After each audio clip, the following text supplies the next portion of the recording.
Welcome to the Intercut Podcast, the weekly show going over the TV, movies, and entertainment that people can't cut away from. I am your co-host, Zachary Shevich, and joining me, he's delayed his release by 7 months. It's Arturo Zurita! Hey, it's no joke no more. It was movies, it was concerts, now it's full festivals. They're delaying birthdays, Zach. They're moving birthdays to next year. It's unbelievable. It's crazy. But you know what isn't delayed? The Intercut Podcast. Because we work remotely. We are nowhere near each other. So I am glad, hundreds of miles away? I don't think he's 1,000 from me. All the way from Florida, we also got our boy, Fernando. How's it going, guys? Yeah, it's pretty crazy out there right now. It is. Stock up on your stuff. Be prepared. Or if you don't, and leave it for other people, yeah. But that's the reason people tune in to the Intercut Podcast is for live updates of all the latest on That's what it is. this outbreak and pandemic. Your latest on Corona. We have the unheralded indie Fernando joining us here for a neon-themed episode. We are talking about the Neon Distribution Company because they've put out some really great movies in recent years, including two of our favorites last year, Portrait of a Lady on Fire and Parasite. So we are going to do a continuation of last week's bracket-themed March Madness and get into a neon bracket later in this show. But first, make sure you're subscribed to the Intercut Podcast, either the video podcast here on youtube.com/intercutpod or the audio podcast, available on most podcatchers. Also, follow Intercut on social media, whether it's Facebook, Twitter, or Instagram. We are at IntercutPod. That's Intercut Pod, and that's short for podcast. Art, let's start the show the way we start it every week here with what we are watching. What you been watching, buddy? I haven't gone to the movie theaters a lot, so any time that I've had to go, it's had to be for a reason. Y'all forced me to go for Downhill. I went for Fantasy Island. Finally went for a good one. Invisible Man from Blumhouse. I'm surprised to say. Someone told Blumhouse, hey, ain't no special effects. He ain't even there. He said, sign me up. That's the kind of budget I like to hear. Fantastic movie. What an incredible way to take what was supposed to be this universal monsters. Remember? They took the pictures. They had Tom Cruise and, Bardem and Johnny Depp. They had everybody for what was supposed to be Dracula and the Mummy. Oh, the Mummy. All these different things that were supposed to come together because everyone keeps trying to whore out these franchises and it went so wrong. I don't know if they're going to find a way to go back there, but luckily we got this little independent kind of film and where we have Elizabeth Moss, who we were extremely excited about. And I was almost kind of worried because we had The Grudge earlier this year. And I was like, you trying to tell me that all these good actors are going to start taking these crappy horror movies? That is not what she did right here. Leigh Whannell, who was in Saw, wrote Saw, I think fantastic independent filmmaker, who tends to do these little horror movies that then get whored out. Insidious, Saw. Yeah, it's been interesting because Leigh Whannell and James Wan were the co-creators of Saw, which obviously went into a very different path than either of these guys, where James Wan kind of diverted and has become one of the biggest blockbuster filmmakers, not only horror filmmakers with his work in Insidious and his work on the Fast franchise. And Leigh Whannell has sort of stayed a little more indie. He did, what was that Upgrade. movie, Cooties, a few years ago. Cooties and Upgrade. What was it, 2 years ago now, that a lot of people were really into.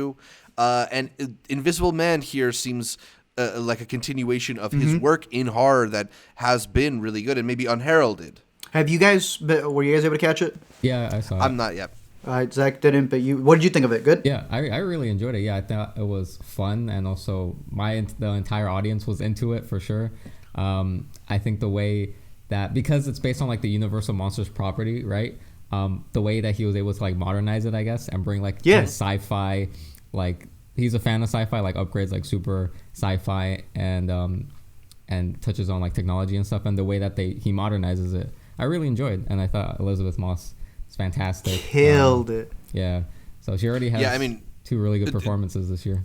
That was a big thing that we talked about off air is like, what is this movie going to be? Like, if Elizabeth Moss is involved, is that a signal to its quality, considering that she doesn't take performance after performance has been unreal for her recently. Glad to hear that this is continuing that tradition. I had high hopes for this one. It's the final thing I'll say about it is that focus on your story, and I love that they didn't make the villain, which is always the case with all these Universal monsters, the main theme. They focused on the victim, and I think that really highlighted the Invisible Man story even more than all of the other incarnations, which are also worth going back for. But yeah, that's what I've been watching. I don't know what you guys have been watching, but I highly recommend that one right there. Fernando, you got anything? Yeah, so I also did see Invisible Man. But recently I also went to see Onward, the new Pixar movie. Came out. Nice. Yeah, obviously wasn't a part of the Pixar bracket you guys did.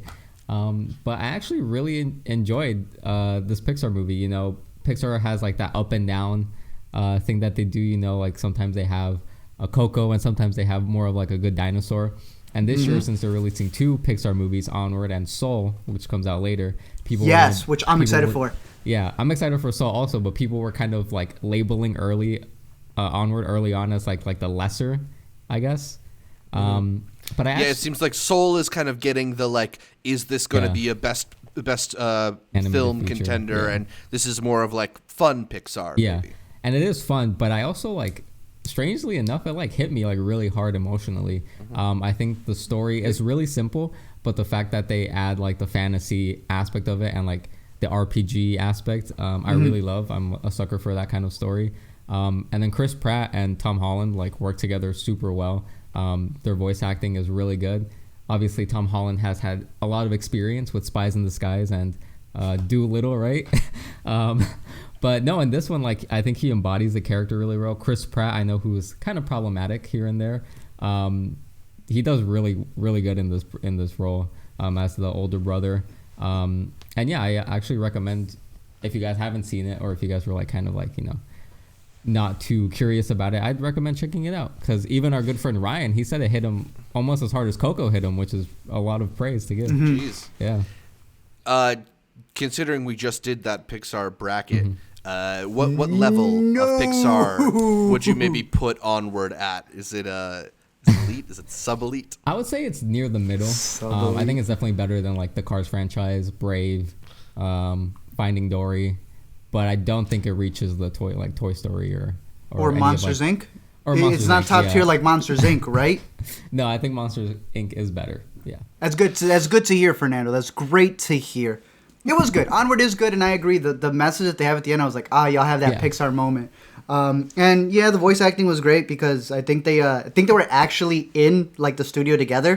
They just asked, they're like, "No, we want to be in the same place together." That said, it's always nice when they do I that. love Pixar reaching out and hosting some DreamWorks animation. I think it's always really cool to see them partner up with other people, and I'm really looking forward to Soul. Lady, not so much a fan? Not a fan. She hated Onward. She's always had something against Chris Pratt, though. That's what it is. All right, so both you've seen Invisible Man and you've seen Onward. Both of you have. I kept it a little more indie. The movie that I saw this week is Swallow. This is a movie that I first caught. Haven't caught it yet. Back at last year's Tribeca Film Festival. It is finally out in limited release. It's this really interesting film starring Haley Bennett, who plays this kind of idealistic image of a housewife. She stays at home while her husband, wears a suit and makes money at his business, at business and whatever.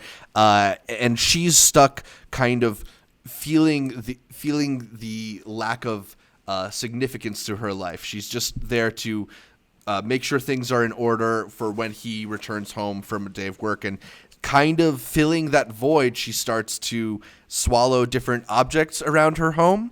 And it's this weird kind of like psychological / body horror in that it's this way that she's able to take control of her life and try and assert her own place in the world through these kind of uncomfortable, really, really unsettling moments. The way that the film escalates the different things that she swallows, it's just this kind of weird, creepy build that really worked on me. Kind of has you squirming in your seat in a way that only the best horror movies do, and yet there's something so simple about the execution here that I'm really in awe of it. It's from Carlo Mirabella Davis, who wrote and directed. I get the mini poster behind me. I like this one a lot. I'm hoping more people check it out. Sick. I'm excited for it. I think it's got a limited release and may have a VOD from this upcoming weekend. I've been looking forward to that one as well. It reminded me, it's got like the aesthetics of Raw. when I Yes. seen the poster, and then it kind of felt, I don't know if y'all ever saw this one. Pardon my French, lady, bitch. On it was a Sundance film where the mom, same kind of position, decides, screw it, I'm gonna be a dog. So I was like, all right, so this is another suburban woman who was like, forget it, I'm gonna swallow anything that I see possible. But no, I'm glad that I got a thumbs up. Looks like it actually is available to rent now. Is on, it? Oh, sick. all All the right, I'll major see you guys later. I'm gonna platforms. go watch Swallow. So yeah, Swallow's another one to check out there over the weekend. I also caught Spenser Confidential. I don't know if either of you guys watched this one. See, so I try to make the new to see stuff that I also want you guys to see. What'd you think about this one? Well, no, I mean, this is not going to go in my picks for the week. For sure. But, Hey, better streaming than the there's a theater, new- right? What? Better streaming than the theater? Yeah, I mean, Right? I'm glad. This is the kind of movie that I'm glad hits Netflix straight away because I never would want to go see it in a movie theater. It's got this very kind of like B-movie action plot where things sort of don't really make sense. It's all just different situations made to make Mark Wahlberg look like the man. Thank Like, you. he has I'm to so glad you said that. Continue. I don't know. I mean, because there are elements to this that I could see why they'd be charming, but it just feels so ingenuine and like weirdly just hokey. I don't know. And I don't associate director Peter Berg with making hokey movies, but this one it just doesn't add up. It has this weird moment at the end where they're like, "Is this a franchise?" Like I never got that vibe at all. I don't want to return to this world as much as I can occasionally enjoy performances from these people. I know it's got not everybody's favorite Winston Duke, somebody's favorite Winston Duke. Hey, I don't mind Winston Duke. But I didn't mind him in this one. Yeah, he was fine in this one. He kind of uses his physicality in a fun way. Yeah. But yeah, I mean, it's the Mark Wahlberg character that Thank is you. so weird here. And I just don't like following him for an entire movie in this manner. You put it perfectly. The Mark Wahlberg character, because that's what he plays. You can put whatever Boston name with him. This man's always picking up Dunkin' Donuts in every one of his movies. He's always doing some like crazy thing where he's always the hero. Now, I'm not going to go back. Morally right, but on the wrong side of the law. Yeah, look, so Mark Wahlberg back in the day had some issues. Back in the day, he was like, you know what? Not only did I make those mistakes, I want to be absolved from those mistakes. And I want to say it was like in the latter half of this past decade, he decided to get a pardon, and everyone was like, no. Yeah. What you did when you were younger, we got to live with those scars. So do you. So he's decided that his new pardon is, forget it then. I'll star in every Hollywood movie. And Alina started writing in Spenser Confidential every time he did one of two things. One was, as you see in the beginning, open doors where no one invited him to come in. But again, Mark Wahlberg, as he said for his press for Patriots Day, if he was there at 9/11, he would have somehow stopped the planes. That's from Mark Wahlberg himself. So in this movie, he is always, right, Zach? He is always finding a way to be the person who is, man, you're such a good guy, Mark Wahlberg character. That quote that he had where he felt like he could stop the planes if he was on them for 9/11 Real quote? oddly feels like it's defined the entire latter half of his career, no? That's what I was trying to Like say. Exactly. he's the veteran in the Afghan war who figures it out, or he's the policeman who like was he in Patriots Day? I even forget. I was Yes, with Peter he Berg, was. He was the Patriot. and he's been in like 5 movies. With Peter Berg for Lone Survivor and stuff. What do you do? Was it last year or 2 years ago? Instant Final Family. 22. Hey, I'll take the little Mexican kids. Like, it's always like, I've had this thing with The Rock, and The Rock has been very vocal about it. He said, I'm a brand, and the brand can't die. Right. That's why he can't be a villain and he can't die. Very curious to see what he's going to do with Black Adam. Wahlberg's got a brand, and it's, y'all don't want to give me the government pardon? Then I'm going to pardon myself and be the good guy in the movies all the time. It's nasty. It's nasty sometimes.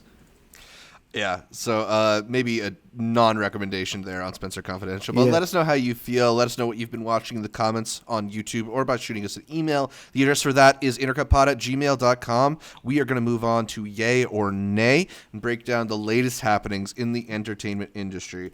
Starting with... Look, there's no easy way to make this transition. We try to provide you with entertainment conversations about things that we have some sort of knowledge in or opinions on. But I think we got to talk a little bit about what's happening with coronavirus, specifically in the entertainment world, because we're not here. We're not the experts. We're not going to tell you anything you don't know about the actual impact of the disease. But there's stuff happening specifically to movies that I think is kind of interesting and worth noting on. We've seen in the past couple of weeks that the new James Bond film, No Time to Die, was pushed back from its April release date to November, basically in fears of what the global movie marketplace will be like as people are potentially afraid to go to the movie theater. We saw South by Southwest, a premiere festival for launching new films, the place where the new Judd Apatow movie was supposed to premiere, for example, just canceled their festival.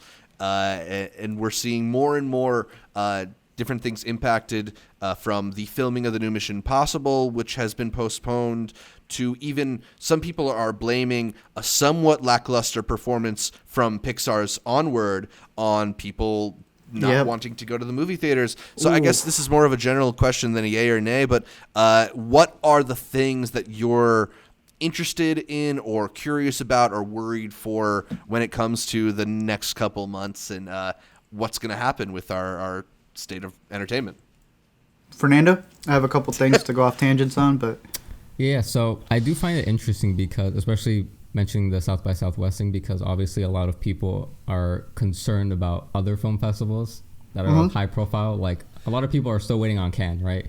They're saying Cannes sold. Cannes sold. Everyone's waiting. And for reference, apparently the French government has put in place a ban on gatherings of certain quantity, and that would seem to impact the ability to hold Cannes. Yeah. Which, and another thing, because I know it's also a political issue, just talking about a virus, but it's at a point where whether you believe in it or whether you don't, that's irrelevant. There is lockdowns. There are people not getting their money back for South by. There are people who won't get their money for South by, and it makes up 40% of their annual income. So these are actual changes that are affecting people, including ourselves, because we cover these festivals and coverage, and it's part of our plans as well. You won't know if you're going to be able to go to Tribeca.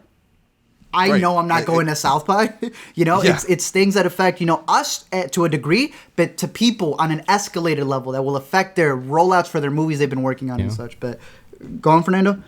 Yeah, like distribution, like so many of the movies at South by looking to get buyers. And now premiering, getting that buzz out. And then a lot of people were bringing up over social media and stuff like, oh, they should just like stream, or not stream, but like send out screeners for critics and stuff. There was this idea floated from various places of, if the different streaming platforms, whether that be Netflix or Amazon or Apple TV, what have you, kind of swooped in and bought all the major movies playing Sundance and held like a digital festival.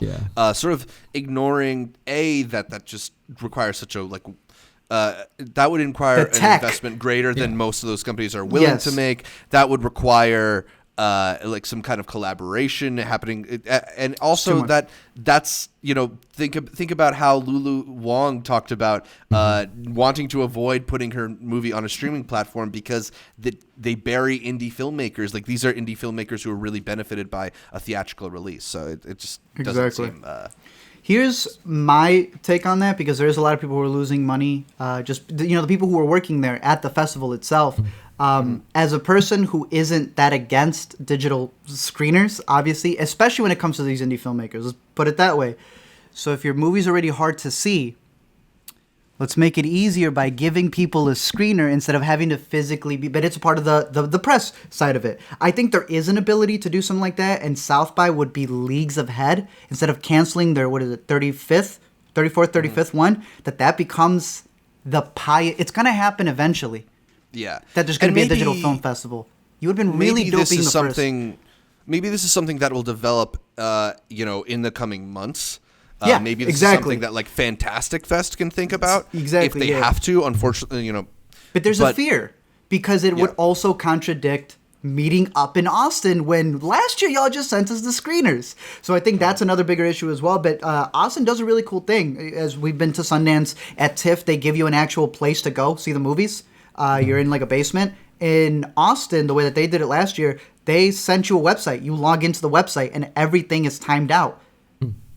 So there's there's security parameters in there, and there's an ability to be able to host a festival like this, but it still takes away from the people who, again, want to be able to sell their movie. The people who are, because South by is more than just a film festival. It's music. It's conferences. And it's more than just press coverage on your films too. Like it's a place where distributors go to see these movies, screen these movies, and potentially see movies that they wouldn't be open to seeing in another environment. So there is that impact it has on indie filmmakers. There is also the impact it has on as we were mentioning, the critics who are covering this and then are losing that job. But then on the more macro scale, I'm very curious to see what's going to happen as other companies potentially fear putting out one of their expensive movies in an environment where they won't get their money back. That's the big concern when you look at a movie like No Time to Die. It's not that it's not going to make some money. It's that they invested hundreds of millions of dollars into this new film, and if they don't feel like they can make that back, if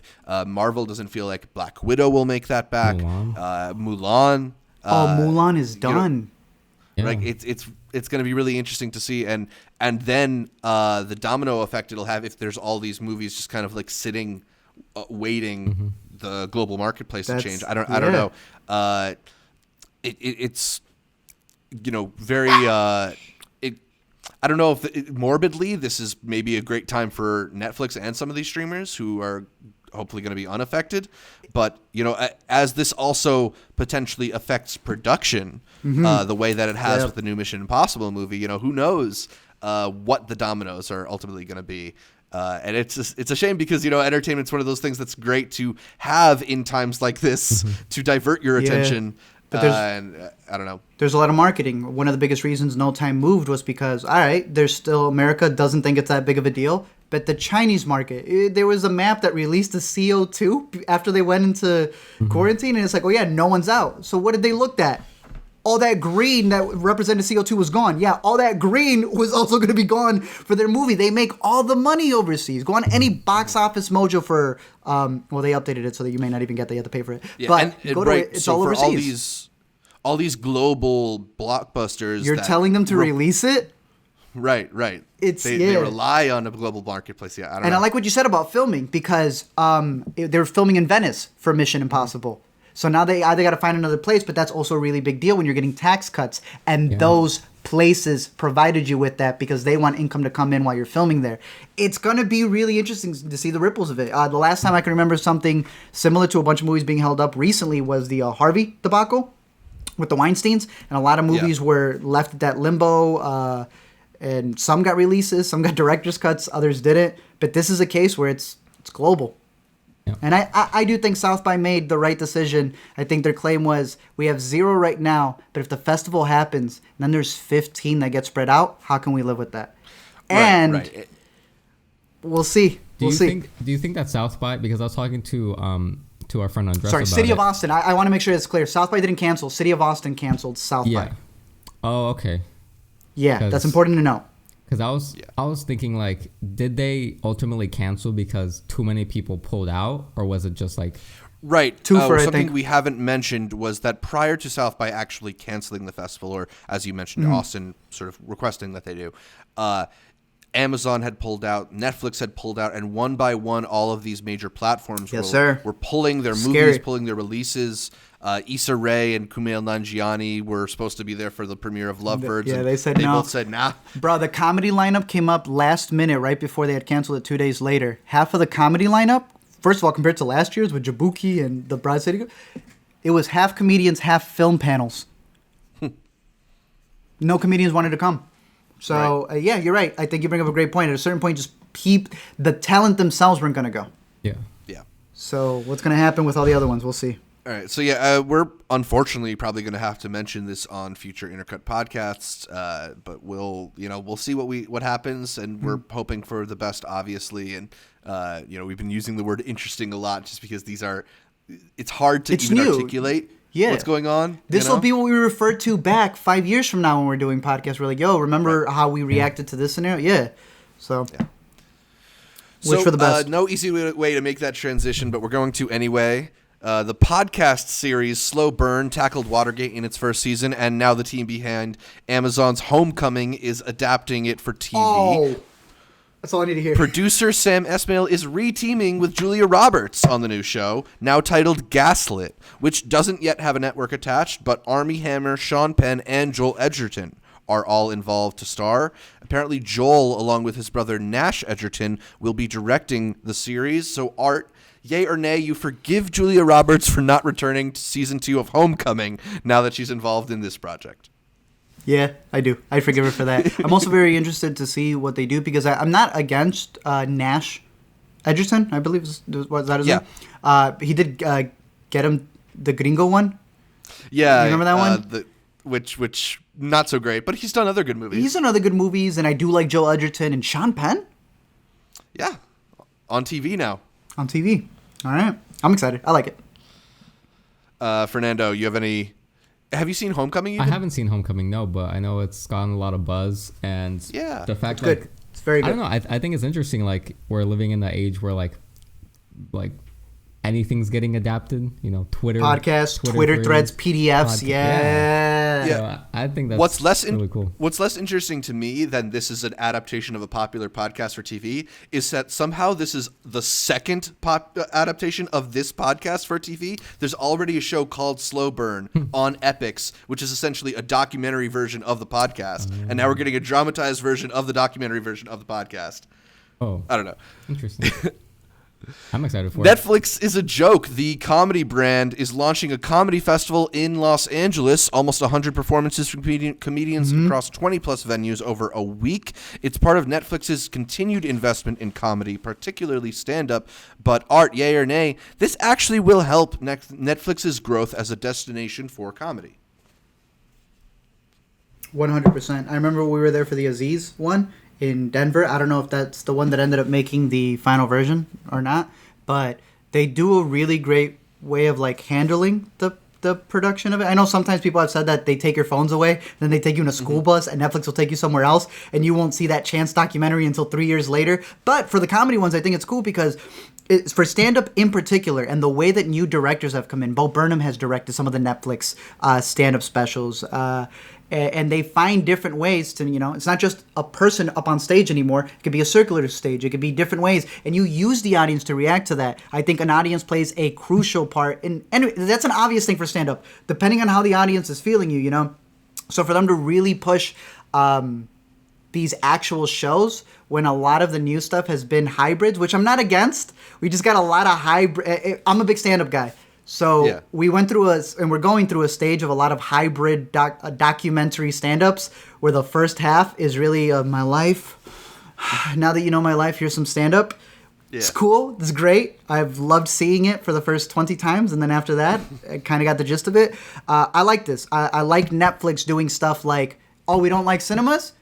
Paris Theater. Here's the lineup for the next 2 years. It ain't closing down. Y'all want stand-up specials? Here is an entire lineup. And have you seen the lineup? Have you seen this lineup? Yeah, they're getting a lot of really interesting comedians, like bigger and smaller, which is cool. And like, even if they could just get Martin to host, I would be there to see Martin host. You get what I mean? I'm seeing Martin every set come out and crack a joke or something. So it looks really cool. I'm excited for it. And the best part is that they're filming a lot of these to then still be content. That is beautiful, They are there and they are live nationing it. They are hosting the live event and then have the production to be able to host for streaming. So I'm excited. I think it's good, and it's showing the longevity Netflix is going to be able to do with these things. Absolutely. I like the fact that they are investing in names up and down the lineup, because there's a world in which they could very easily just put on a bunch of high-profile shows for, the Pete Davidsons and John Mulaney's. Best way to put it, yeah. Already well-known names. But they're getting a lot of exciting smaller comedians here, too.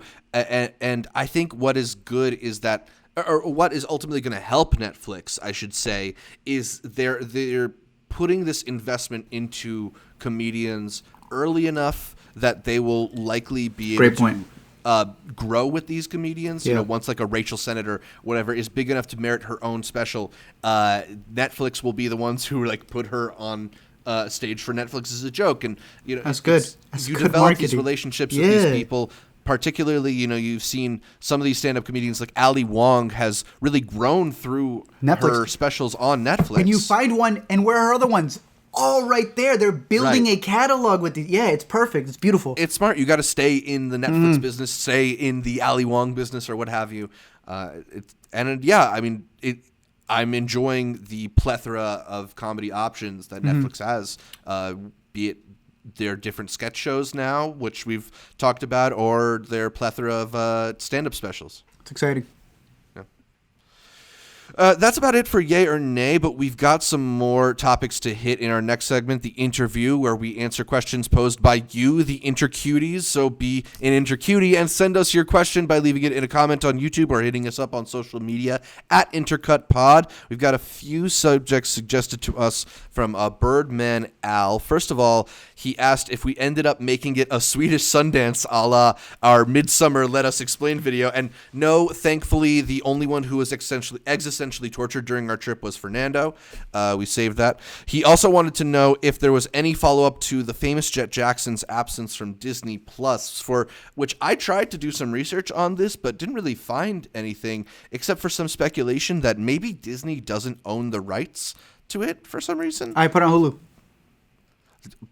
I mean, yeah. That's been Disney Plus's thing to go to. Yeah. We don't know what to do with it. It's probably- That's interesting, not having the rights to it. That sucks. So, maybe somebody knows more than us. They could let us know. I'd love to find out. Lastly, he also asked if we had any thoughts on Antebellum, which put out a trailer recently. I don't know if either of you guys caught the trailer. I'm definitely curious about it. I've only seen the poster. The directors, Gerard Bush and Christopher Renz, have worked with Jay-Z. I think they come from more of like a music video background, but you can see it, I think, through the cinematography in some of the shots that are coming out. It looks very striking as a movie. And I love Janelle Monáe, so that's one more point in the movie. I'm excited for it, yeah. I've only seen the poster at the ArcLight, and it was one of those posters that Alina and I go, what is that?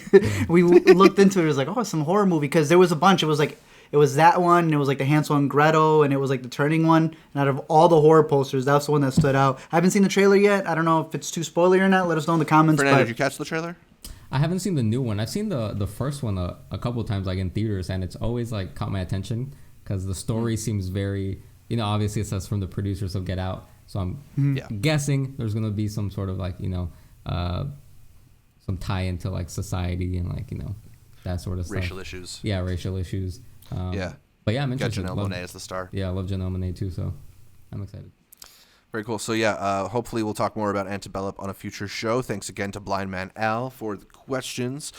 Make sure you leave us a question. Again, you can hit the YouTube comments. You can also email us, intercutpod@gmail.com, to get it featured on our next episode. Reach out to us on Twitter, on Facebook, on Instagram. We are at intercutpod on all three. But we're going to move on to our topic of the week. Let's go. More March Madness brackets. This time, it's Neon. The relatively new indie distributor has gone from relative obscurity to high fame with its recent Best Picture win for Parasite, the unlikely foreign film contender that pulled through in the end. And now, Neon is among the big boys. We've talked in the past about, if it's the new A24, if it's maybe surpassed A24. We've got conveniently 34 movies are under the Neon label right now. And given that we love Portrait of a Lady on Fire and Parasite so much, they were some of our favorites of last year. For some of us, our number 1 and number 2 movies of last year.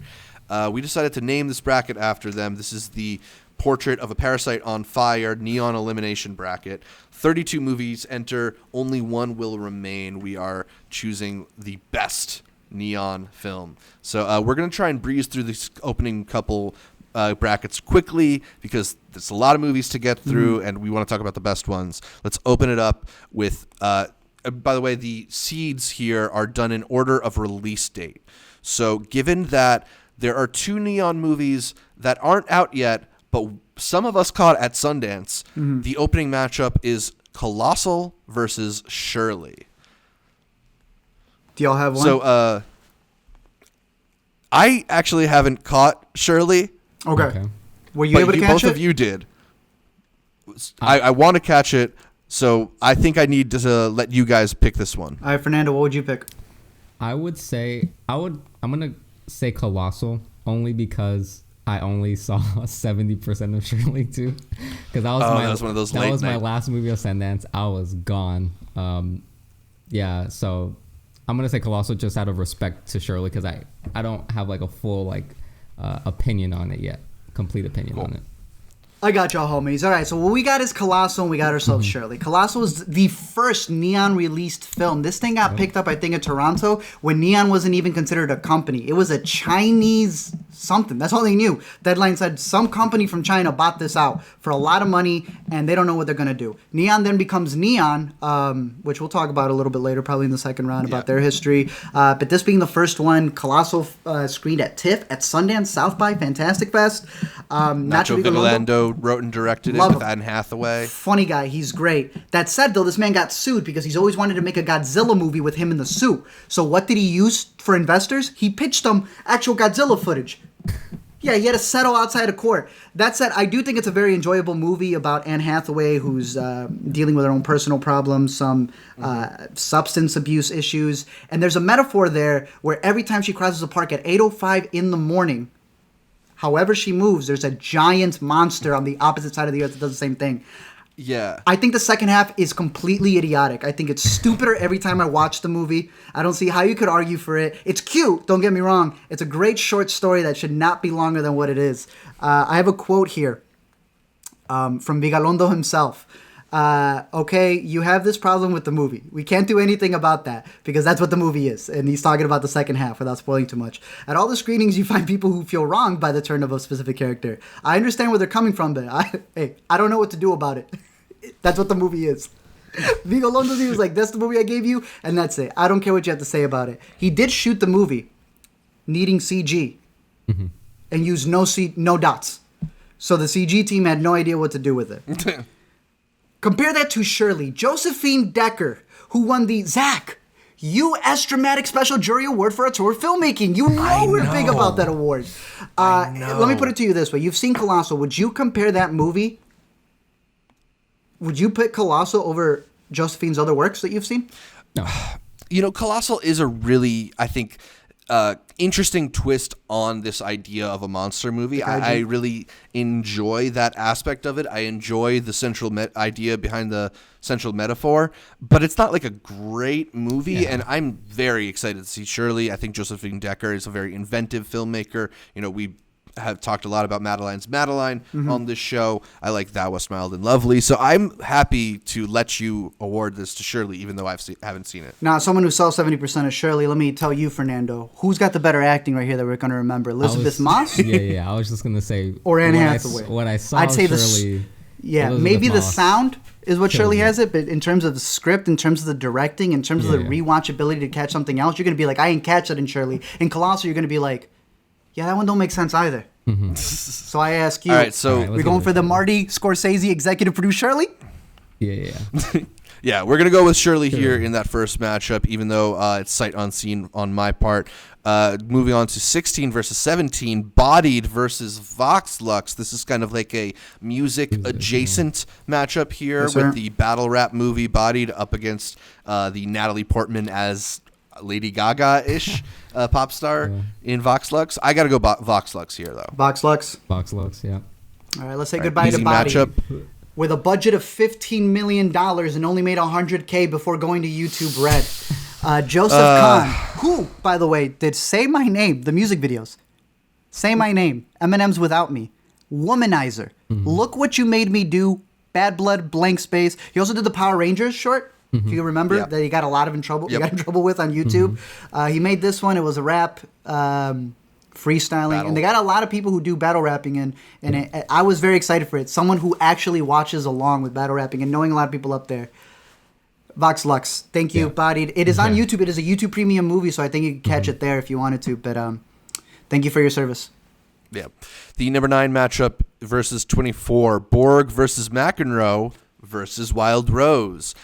So we have part of the Shia comeback against the Jesse Buckley starring film where she plays the Irish country singer. Mm-hmm. I kind of really liked Wild Rose. It's not one of my favorites from last year, but I think it's solid, and I definitely enjoyed it more than I enjoyed Borg versus McEnroe.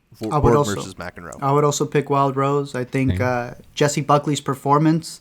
Not that both of the guys in, because it's Shia and I can't remember the other actor's name who play the competitive two in the tennis movie. I do know that for Borg, the son of the actual guy, Borg's son, plays him growing up. So I don't know if that's where Shia got the idea for Honey Boy a little bit or something. But no, Borg's also a good movie, but I would also pick Wild Rose. And I still believe that the Glasgow song should have been nominated for an Oscar. Absolutely. Yeah. Because I forgot everyone nominated for an Oscar already for the songs of last year.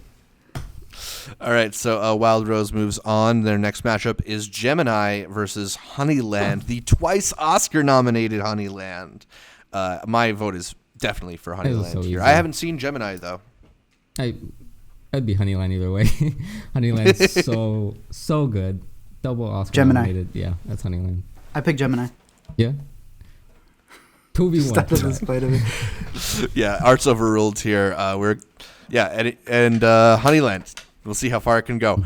The next matchup is the B-side, the Errol Morris documentary, versus Clemency, our famously hard-to-catch Clemency, which sounds like you actually finally caught, Art. Zach, I finally caught Clemency. The Sundance winner from 2 years ago. Last year. Picked up by, was it last year? Well, it's almost practically. And even though they got Neon, there's nowhere to see it at this moment unless it's still playing in a theater near you. I am picking Clemency after a long ordeal to see it. But I do want to talk about B-side as a good buy since Clemency will make it on, like you said, directed by Errol Morris. Shout out to my man Errol Morris for the B-side. Yep, documentary all about this photographer who was like really big on doing portraits. And she always, like, her approach to it, because a lot of these are on Hulu. I just want to say that as we're going through these brackets, almost all of them, except for the ones that have yet to be released, are on Hulu because Neon and Hulu have a deal. So this movie's on there for you to catch. And it's very interesting to see how she specifically felt that her portraits were like, there's like a healing process to them. So she did a lot of stuff for AIDS patients and cancer patients. And then it's also interesting to see, like, there's a little bit of a film digital debate there because Polaroid, when they started just getting rid of all their stuff, you know, they decided, you know, we're going to sell all of our film. And she was like, so what do I do other than retire? And then she was like, I was always considered like the least of the least. But then Polaroid like disappears and all of a sudden, like a Picasso thing, all of a sudden you're making this documentary on me when I wasn't even considered like anywhere tier there. So it's an interesting documentary. I would highly recommend checking it out. And like I said, it's on Hulu, but Clemency gets my pick for this one. Fernando, Clemency as well? Yeah, Clemency. I saw it too a couple over in December. And actually I enjoyed it. Yeah. Alfie Woodard is really good in her performance. And Aldous Hodge, I believe. Yeah. He's Aldous also Hodge. incredible, yeah. So Clemency. And too bad it didn't get that Oscar push we hoped for. The next matchup is Assassination Nation versus Amazing Grace. I can't think of two more polar opposite movies than the wild Sam Levinson modern DMs getting released movie versus the found footage Sidney Pollack Aretha Franklin documentary About her all gospel album. Yeah. Right? Highest selling all literally you can't imagine two more disparate selections here. And I don't know. I mean, it's not like I'm a huge fan of either film. They're both good. Assassination Nation, I have like a little bit of warmth for, having come to it after discovering Euphoria and seeing that as kind of like the thing that laid the groundwork for him to make Euphoria. But it is the groundwork. It's not Euphoria.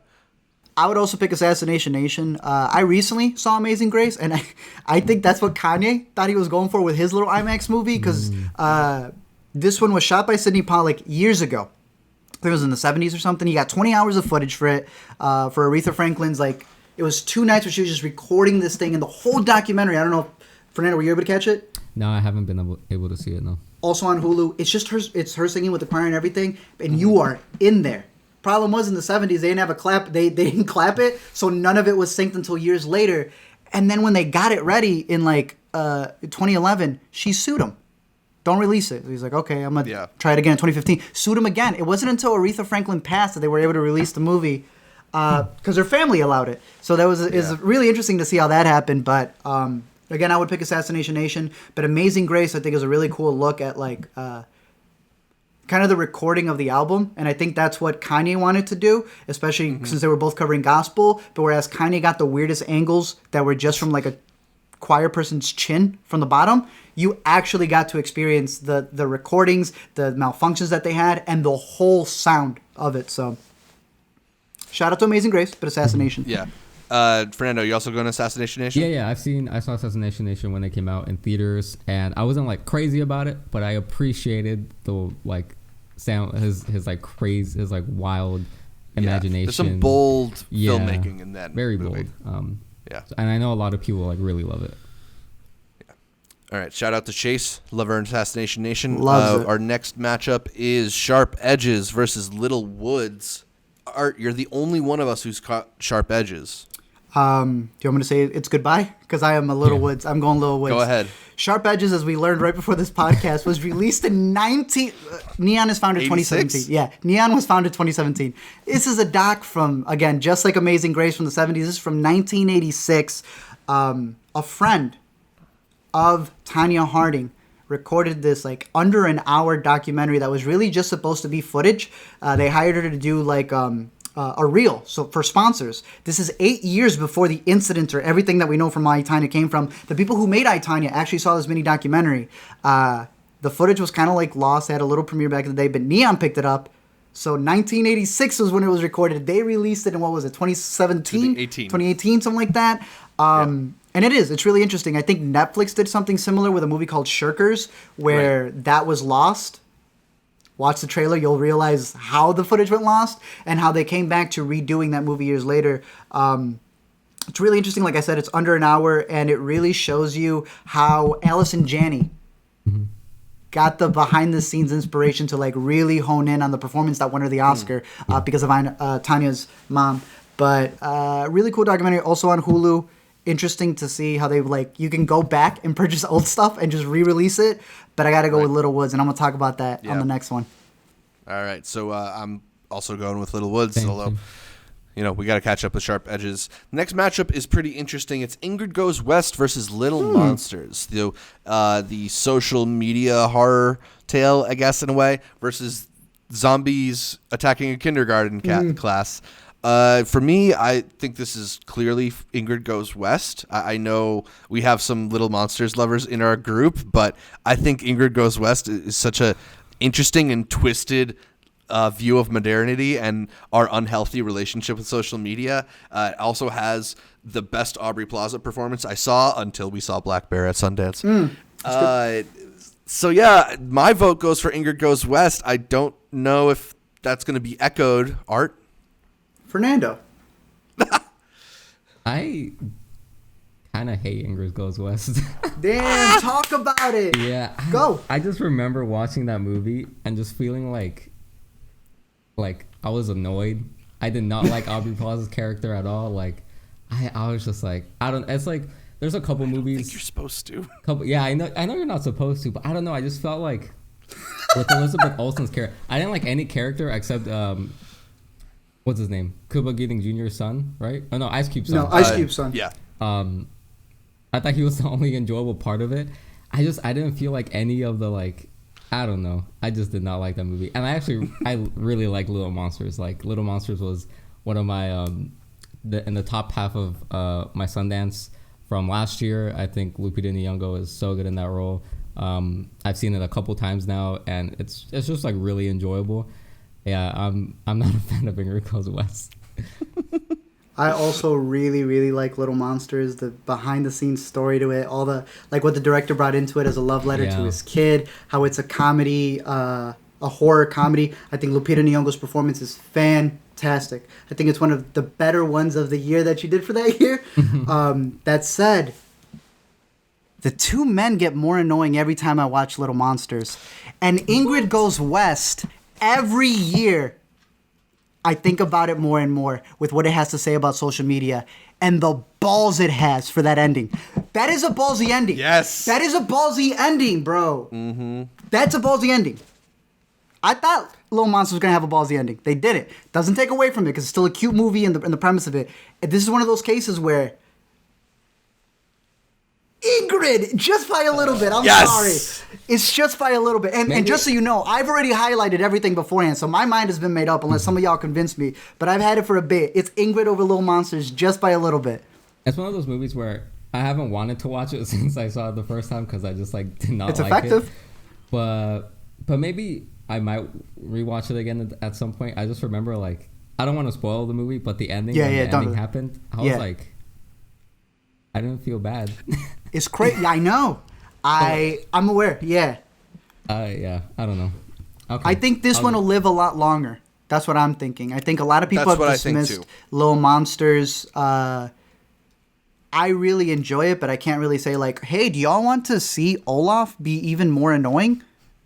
Oh, I've never seen him do that in any of the other live action roles. You know? Yeah. But Ingrid, it's like Ingrid it's charming, but it's more charming than like interesting to me. Little Monsters. Well, I'm not. I really do like Little Monsters. I just think Ingrid's got something there. So yeah. All right. That's the first half of this. That's the first half of this. That's our first little debate that we got. I think the second half is going to have stronger debates. Let's go. All right, so let's start the second half of this bracket with another one of their Sundance releases. This is Risk up against Palm Springs. Now, Risk is the Julian Assange documentary from Laura Poitras, who also did the Edward Snowden documentary Citizen 4. So this is kind of in a similar vein. One of the first movies that Neon put out, the second movie, in fact, up against Palm Springs, which has Andy Samberg. It's a existential comedy set at a wedding. That just got bought for a record at Sundance, and it's hard to not go for the really enjoyable comedy here, right? Easily. Now, I want to say one of us has seen. I was able to catch most of these except for two. One of them being Risk, because my Showtime, which I do pay for, I have no way of logging into it, and this is the only Hulu movie that, for whatever reason, whatever production stuff, you need that extension Showtime, but not on Hulu. Yeah, you need that extension for Hulu. So what did you think of Risk, Fernando? Yeah, so for this bracket, I think I'm the only one who saw Risk, and both of you guys saw Palm Springs. So I haven't caught Palm Springs. Risk is really interesting. I mean, I love Laura Poitras. I love Citizen 4. I say that, like, I put that up there as probably my favorite documentary. And yeah, this is kind of in the same vein because it tackles like a conspiracy, like, what's the name? What's the word? Whistleblower sort of character. I definitely think Citizen 4 is a much better documentary, but this one is so interesting if you're interested in everything behind WikiLeaks. If you're so confused like I am, like is it part of Wikipedia? Because I don't know. That's a valid question. A lot of people won't want to say that, but a lot of people don't know what the hell WikiLeaks is. Yeah. They don't know everything. They don't even know what got leaked, really. Yeah. Right. They just know Benedict Cumberbatch played a dude in one movie.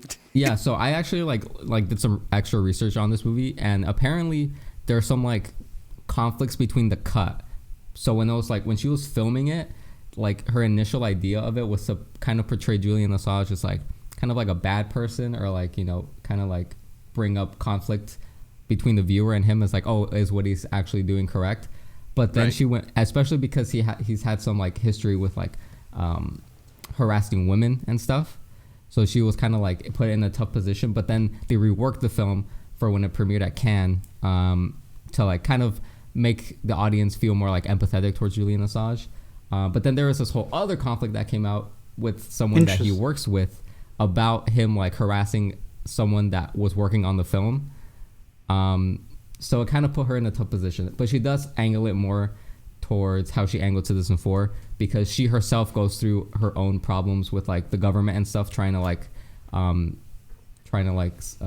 stop her from making certain films because they don't want, That's a really cool angle. So she kind of like parallels herself with Julian Assange as someone who's who's trying to get silence, pretty much. Interesting. So would you put it over Palm Springs? I mean, I haven't seen Palm Springs, so it's one of those. Oh, you haven't seen Palm Springs. Yeah. All right. So by default, this one goes to Palm Springs, but that's it. Because I knew nothing about Risk, and then I'm reading into it, and then I realized it's like a doc on the Julian Assange thing, and I was like, okay, we've seen so many interpretations of this. That's a really interesting way to go about it with the director's perspective. Yeah. Do you think we're making a mistake kind of brushing off Frisk here? I don't think so. Because I do think for this one, I think Palm Springs will have like the longevity. It's definitely going to have wide appeal. Yeah, and if both of you guys like seem to really enjoy it, I think it shouldn't be a problem with it going forward. Well, thank you for the risk. Thank you for the risk you took on going deep dive in on that one. Because at least that's what I love about the brackets. Even if one doesn't make it, I love covering these movies that the hell did I ain't never heard of Risk. Yeah. This next one though, I'm really excited to talk about. Oh yeah, that sounds interesting. Border versus Apollo 11. So Apollo 11, of course, the documentary from last year that many people were surprised didn't get an Oscar nomination, just using, again, it's all these archival footage neon documentaries. Mm-hmm. They definitely have an aesthetic they're going for. They have a fetish. But Art, I remember you being a big fan of Border. Zach, I'm such a big fan of Border. You may see some yellow, because I put whichever one I was going for in yellow. I put this one in green. Ooh. Have y'all seen Border? Yeah. I haven't, so you got to educate me here. Hulu. What are you picking, Fernando? I'm leaning towards Apollo 11. Interesting. All right, let's fight. Go for Apollo 11. Nah, I'll go first. Border. Dude, so this is a disgusting movie. It is sick. I needed to take a shower after this. And it's just a movie. So that's effective. It's about these like otherworldly creatures. I can't really say, they don't really ever name what they are, but they're not necessarily human, but these extra features that they got allow them to be able to smell things to a degree that in the real world type setting, they get jobs like airport security, and they're able to sniff out things not just that you may have on your person. I can sense you're lying because of whatever, hormones you're giving out, whatever it is. This leads to a crazy investigation, dealing not only with what the main character is going through of like, well, I'm considered, not a person to these people, and then the extra lengths they have to. I can't even spoil it for you. I'm realizing right now the connection to the case that she has and how it heightens her own personal journey that she's going through when they go down this hunt of something really nasty that they're trying to cover up. Yeah. The aesthetics, the prosthetics, it's insane. It got a nomination for its makeup. Yeah, Border achieved the rare feat of getting being a foreign film to get an Oscar nomination, not in the foreign film category. It got for makeup and hairstyling. When it comes to, and I really do love Apollo 11, and your boy's gonna, I can't even diss Apollo 11. I thought I was gonna be bored, and I was like, how did y'all make it look this way? Mm-hmm. I still refuse to believe they didn't shoot that today. Yeah. But there's a lot of Apollo 11 type films, and some may give you a little bit extra. I don't know another movie like Border. I don't. Interesting. Name one. Fernando.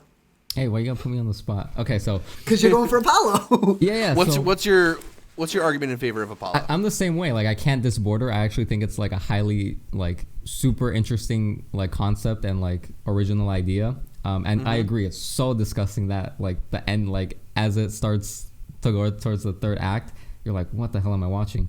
Apollo 11, when I saw it in theaters, I just like kind of blew me away. Like the retouching of the old footage. And yeah, it seems like boring in concept. You're just watching like, how the Apollo 11 spaceship went out into space. But I don't know. It's just something about it that kind of captivated me. The sound design work is incredible. Even the cinematography, even though like it was shot so long ago, like some of the shots they get are like really spectacular. It doesn't make sense. Yeah, it doesn't make sense. Like, yeah. It's hard because a part of me does want to, I guess, give it to Border a little bit because I understand what you're saying. I do get what you're saying. So I don't know. Zach, how do you feel about Apollo 11? So you're split, Zach. I mean, I like Apollo 11. I think it is very visually captivating. And again, like, it's a stunning documentary, but I am moved by that argument our Art made that I don't know of other films like Border. Not that I've seen Border. Mm-hmm. I would highly recommend it. In fact, this is how much I can agree with. I don't know how much Border would make this, but if you choose Border, guarantee you mention it next week if you catch it during the week. Guarantee. Yeah. So it's up to you. It's your pick. They're both really good movies. I'm cool with either or moving on. Yeah, I mean, if you're willing to go Border, then maybe we do that here. Yeah, I say we can do border just to add a little bit of foreign Final flavor. Final thing for Foreign Apollo flavor. 11. They're still playing this bad boy at the Omni theaters across like SciTechs, like your science industry museums. Oh, okay. Bro, these Omni theaters are massive, and it's a different cut of the movie. I have not had the chance to go yet, and I hope they're still playing it. Like, you've seen the movie. Yeah. I don't know if you got to see it in IMAX. These are No, Omni theaters, so they come across you. That's definitely an experience that I want to go try out before they get rid of it. So, Apollo 11, very good movie. All right, so our next Neon matchup is Revenge versus this one's for the ladies, and unfortunately, we're gonna have to default to Revenge here because this is the one movie that this one's one's for the ladies is the one movie that none of us have seen. Yeah. Also available on Neon, and it is about this strip club. I want to say it's in Florida. I think so. I think it's in the I may be South. I haven't mistaken. seen it. I can't tell you. Yeah, but it's a documentary, and it pretty much talks about how, you know what, women are sexual too, and women have, you know, they have their wants and what they want, and it pretty much shows you the economy of stripping for these male strippers, and then the women who are going there as well. Again, I only did my research in terms of like the coverage that it had and the trailers and such. This was the only one I was able to miss.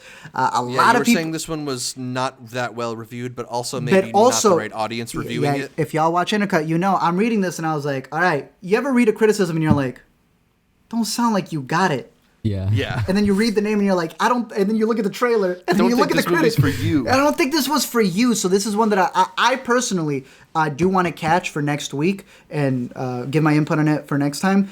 But Revenge. I got this one at the Chicago Critics Fest a couple years back, or was it 2 years back? What a movie! I don't know if all three of you or both of you gentlemen were able to catch it. The colors in this thing, the sound in this thing, the choreography in this thing. The biggest thing I'll give Revenge that hints it back a little bit is there's some, I don't want to say what kind of elements, but there are elements that they take an artistic liberty in, and it's like, I wish that would have had more of an answer to it. But you can't be bored in this movie. I don't think you could be bored in a movie like Revenge. Oh yeah. And then their use of violence is like super crazy. Yeah. Yeah, I don't know what the budget was on Revenge. I was writing down the box office and budgets, and then I'm going to be completely honest with you. I got sad and stopped. Colossal budget, $15 million. Box office, 4. 15? What the Bodied, heck? Yeah. 15 million. Box office, 100. Do you get where I'm going with that? Yeah. Vox Lux, 11 mil. Box office, 1.3. So I stopped by the time I got to Revenge and whatnot, but I don't think it had that much of a big budget. But they used it. I'm going to check it right now, but I don't know if any of you guys have anything else to say about Revenge, but the aesthetics of the movie. We'll have to, it'll have to be up against some tough competition no matter who wins the next matchup. To move on, yeah. I, Tanya versus Loose. So I, Tanya is, I would argue that this is kind of the movie that really established Neon in a way. They had their first Oscar nominations with this movie. They got into a lot of theaters with this movie. Of course, you know, Margot Robbie being at the center of it is huge. Really good movie. Loose is also one of our favorites from last year. One of the ones that we really didn't talk quite enough about Loose. Not most people didn't talk quite enough about Loose last year, I'd say. Julius Ona's messy racial suburban school drama. I don't know, man. This is hard to pick. Art, do you have a leaning one way or the other? Loose. Loose? Yeah. For Art is Loose easily. It's Loose. Yeah. Fernando? It's tough. It's not an easy pick, but I am going to pick Loose, even though I think I, Tanya is still like a really good movie. And actually, Hey, y'all can pick I, Tanya if you want. I'm okay with it. I will die on the Loose hill by myself. I've been made fun of enough for this. I think Loose does things that I, Tanya does well, but does it just a little bit better in terms of like acting. It's like Margot Robbie is like so good in I, Tanya, and she got the Oscar nomination. Allison Janney won, but like Kelvin Harris Jr. also does a incredible leading performance, and I would have nominated Octavia Spencer for supporting actress if I could. Like she's so good in Loose. So that's why I'm gonna pick Loose. Yeah, I mean, I, Tanya is really good. There are issues that I have with some of the execution of the movie. You know, it kind of some of its tone shifting is a little strange, but there's some things that I really, really love about that movie, whether it's the Paul Walter Hauser character or some of those performances. It's hard. I feel like maybe I'd give the slight edge to I, Tonya, but Luz does so many things that I love too. I love how messy the politics of this movie are. How it doesn't want to give you a clear answer. It kind of acknowledges how different and difficult it is to kind of wade your way through these situations. So I have no issue with the matchup going Luz's way here. It's a really interesting film, even if maybe I find it overwritten. It's still so compelling. Do you remember when we saw I, Tonya? We went to the Nighthawk Theater. Yep. They fed us and everything. We saw the movie and they had like I, Tonya drinks, which was like, I don't know, it was like a clear drink with a splash of something red to like signify your blood. I was like, y'all nasty. I think we got 2 of those. I think you gave me this poster that same night, the Brigsby Bear poster. Exactly. Then I walked him home, kissed him goodnight, and that was our day. It was a really good first date. Alina was there as well. I think their special on the menu that night was like a pork knee or something, which also not a great taste there. Yeah, but shout out to the Nighthawk. It's still open, right? Of course, yeah. Sometimes I don't know. There was that other place we went to and they closed down. But no, I, Tonya is a fantastic movie. The only thing that I have against I, Tonya is the same research when we were doing the stuff earlier on for Sharp Edges. That Sharp Edges was like Neon's way of going like, no, look. There is footage that she should have acted this way because some people thought Paul Hauser was a little too cartoony, and he was sometimes to the point he got typecast for a couple roles afterwards. Yeah. All the way to Richard Jewell. Literally, that's what got him Richard Jewell. Right. Same thing with the Allison Janney's portrayal of her. But when it comes to Luz, I just feel granted, one is based off of a true story for sure, but Luz just has this, like you said, messiness to it. What fireworks? These characters go all over the place. Oh, I love it so much. Every single time that I watch it, there's something new, but we'll talk more about that. Thank you, gentlemen, for being a part of the Luz All cult. right, the next matchup is the Bad Batch versus the Lodge. Rose Lily Almanpour's follow-up to Girl Walks Home Alone. And I can never remember that title. Much better movie. Against the Riley Keough horror film from Sundance last year. You know, I think we liked The Lodge generally. We didn't talk about it. It got released in theaters recently. But I think The Bad Batch is just so much more interesting. So much more stylish. So much more fun. I don't know. I also feel like I might be a little bit lower on The Lodge than you guys were. That's fine. So you're Bad Batch? I'm Bad Batch here. I'm Lodge. I think Bad Batch has a lot of interesting colors and a lot of cool things going for it. And it's like, oh no, look, she's out in the trailer park with, what's his name, Jason Momoa. Yeah. The problem with The Lodge is that it's just depressing. Like, I thought about it, it's like, why don't I like this movie? And it's like, I came to the conclusion, it's because I was depressing.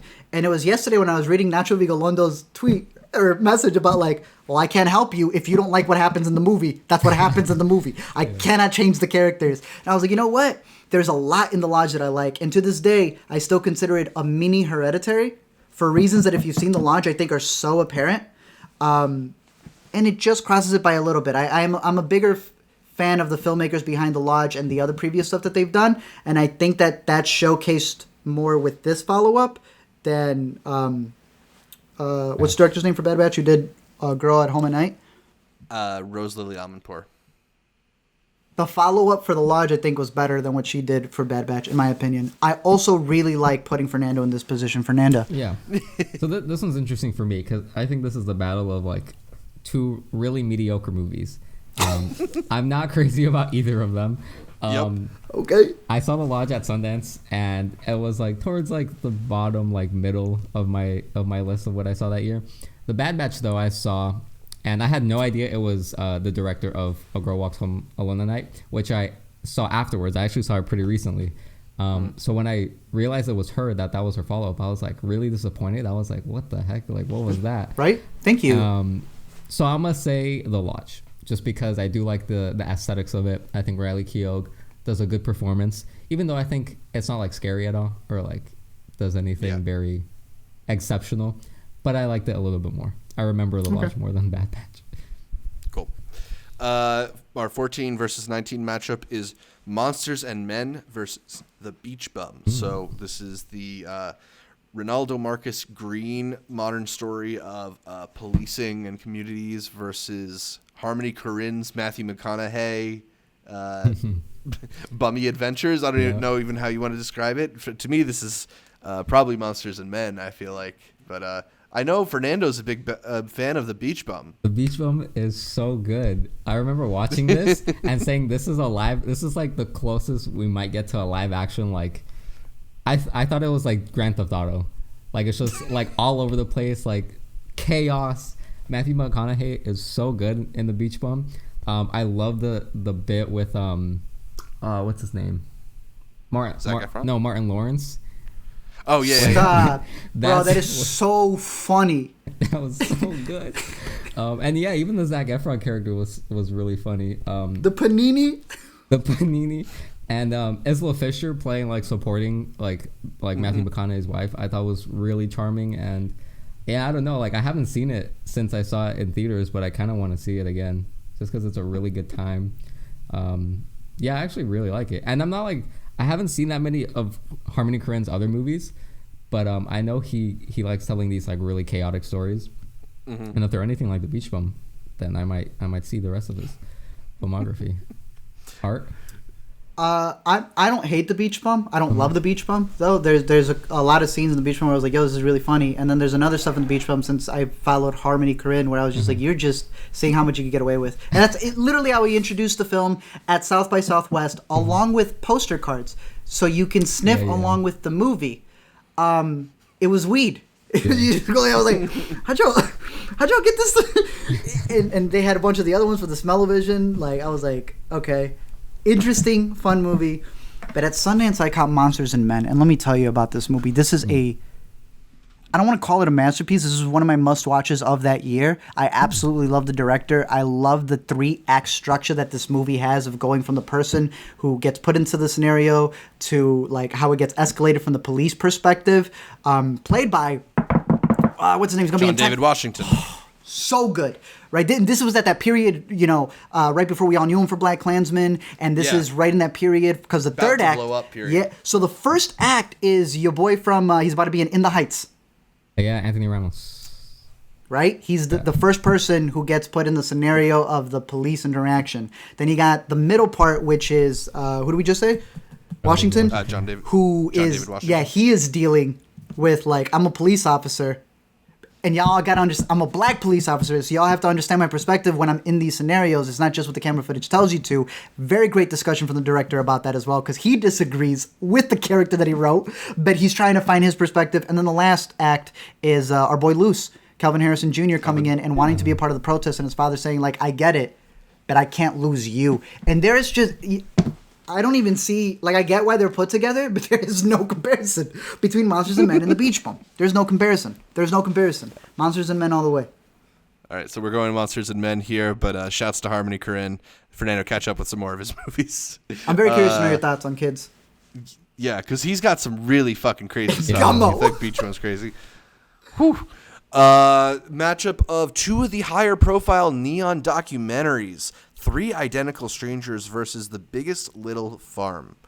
3 Identical Strangers, I think, got a lot more hype because it's such a crazy story, but there are a lot of defenders of The Biggest Little Farm there. I do feel like, for me, it's not like so much so that I still prefer 3 Identical Strangers. It's still such a journey of a movie and such a unique story that, to me, it stands out. 3 Identical Strangers, and I don't have a goodbye for Biggest Farm. I would actually pick Biggest Little Farm. Talk about it. Interesting. Talk about it. Yeah. I remember watching 3 Identical Strangers. I think it was 2018 that it came out. I want to say, yeah. And it was getting all that hype because the story's crazy. 3 triplets separated at birth and then like had the Sundance buzz with all the festivals carrying it. Yeah. And I think it's even like in the works for like a adaptation of it, like a narrative story of it. Would not be surprised. Yeah. And I remember watching it and I enjoyed it. Like, I feel like over the years, like, I've been getting into documentaries a lot more, and I thought it was a very interesting documentary.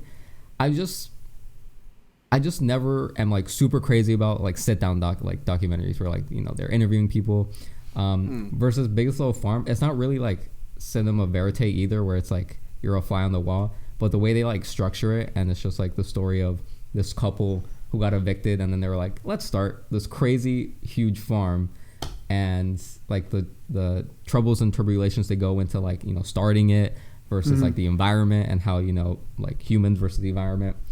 I thought it was like really charming and really like feel good, and it's like a nice like little slice of life. But I understand why Three Identical Strangers is as popular as it is and why it's moving on. So totally, yeah. So shout out to Biggest Little Farm. You know, there are not a lot of losers on this list, just ones that aren't as big winners.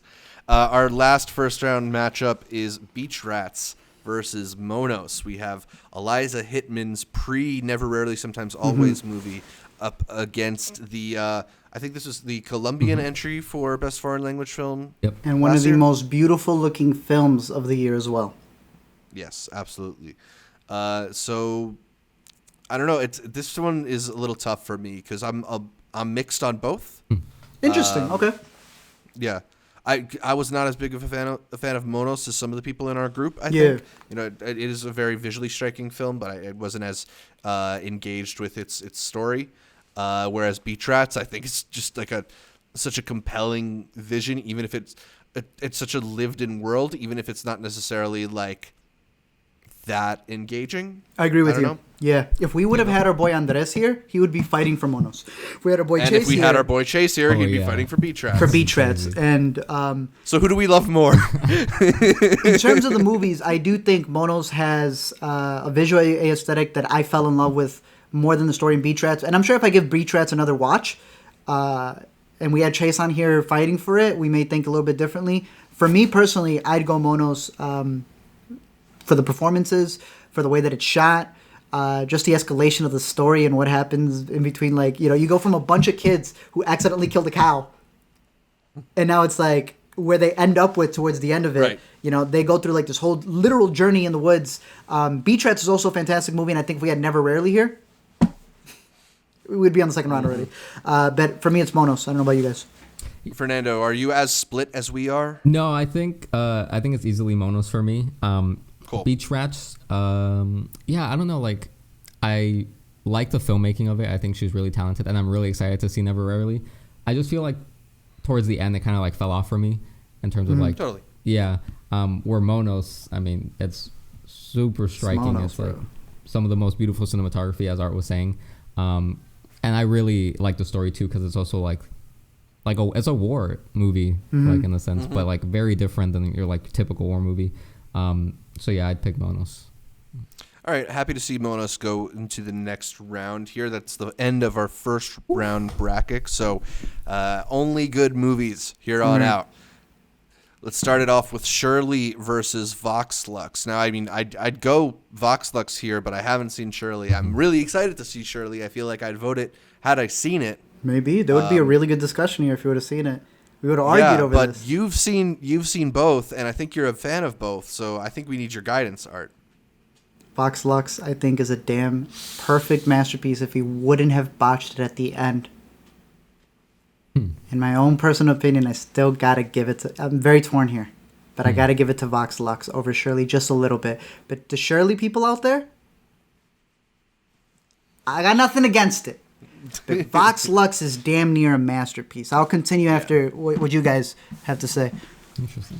I'm gonna say Vox Lux too again. Okay. Out of benefit, like I didn't see all of Shirley like completely and like to my full capacity. And I wish you guys did because the ending is. Yeah. Hey, promo for Shirley right here is all I'm gonna say. Shirley. We'll revisit this matchup once Shirley's out and in theaters. But I actually don't like love Vox Lux as much as you do, Art. I never knew like you thought of it as a near masterpiece. I was hyperventilating when the credits came out in reverse at the beginning. I was like, this is crazy. But I do think there's a lot of like super interesting filmmaking things that he does. I forgot the director's name, but I think he's I French. got you, boy, Brady Colbert. Yeah, he was an actor before. Yeah. I think Natalie Portman's performance is wild. The thing that I remember most about that movie, besides the one song that the younger version of her sings that I actually really like, is the opening. Because that opening is crazy. One it's of the most insane. uncomfortable experiences ever. Like that's and he didn't even have what's his name who was narrating it. He was never in as a part of the thing. He was a last minute. He was like 3 weeks before the movie came out. He's like, can you just Willem Dafoe? He's like, can you help narrate over the movie? And he was like, sure. Willem Dafoe was like, I had no idea what was going on, but I liked it. So I have no problem moving on Vox Lux. Yeah. But shout out to Shirley, and check out Shirley when it comes out this year. Not a lot of people know this, but it did in fact. Zach, did you know this? Shirley actually won the U.S. Dramatic Special Jury Award Prize for auteur filmmaking. Oh wow! Did they have that award in previous years? Oh, she didn't have another movie out to get the award. We really do like Shirley. And we really do like. What was the previous movie? Madeline's Madeline. We're fans of Madeline's Madeline as the IPA of a film. Also, that was Smiled and Lovely, her like sort of mumblecore horror movie you dug. So, shout out Josephine Decker.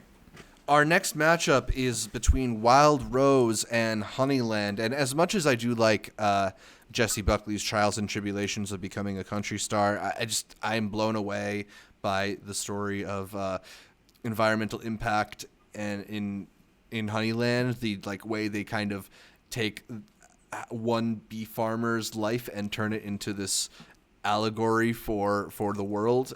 I'm just so blown away by it in many aspects. So my vote is easily for Honeyland here. Mine's for Wild Rose. Really? Just being the Honeyland hater on this podcast. No, I don't hate the movie. There's a lot I do like. I prefer Wild Rose over Honeyland. I don't know what else to tell you. I think I was too overhyped for Honeyland. I saw it after the both nominations. Yeah. So maybe that could be it. But it don't really matter. It don't really matter. Yeah. I know. Clemency versus Assassination Nation. That thing that I said about polar opposites for Assassination Nation feels like it rings true again here. Yeah. Where are you going with this one, Art?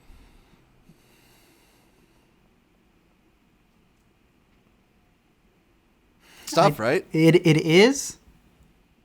Because I don't want to say Assassination Nation, but what I'm thinking, I was like, what am I going to think of a couple years from now?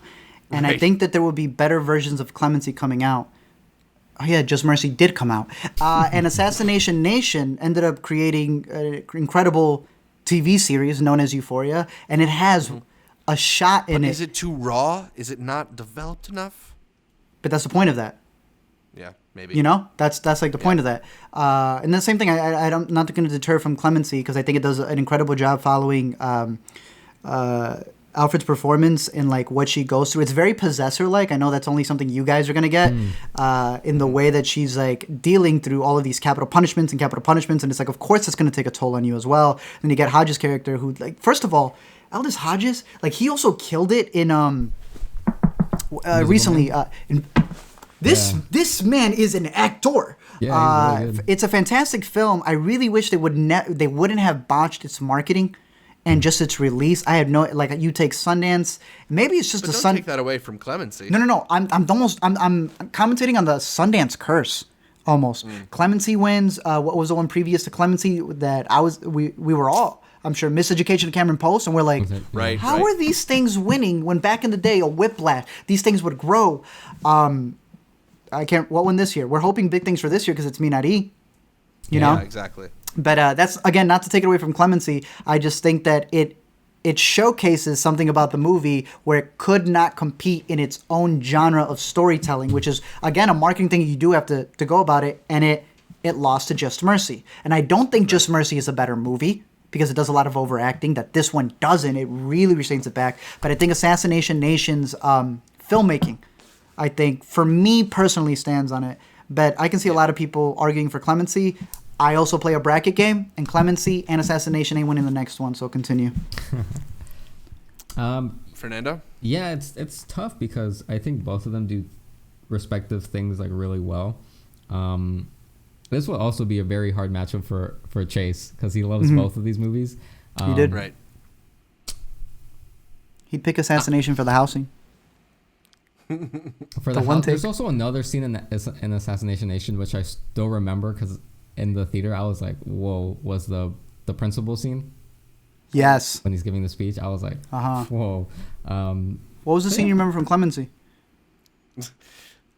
I like Assassination Nation enough to give my vote for it as well. So I think we got a sweep here for Assassination Nation. The next round is Little Woods versus Ingrid Goes West. I like Nia DaCosta's movie. I think it shows a lot of promise, but I think more than most things that I felt from it is like, I want to see your next movie. The Little Woods itself is a little bit like, doesn't have a whole, like, it doesn't really get going.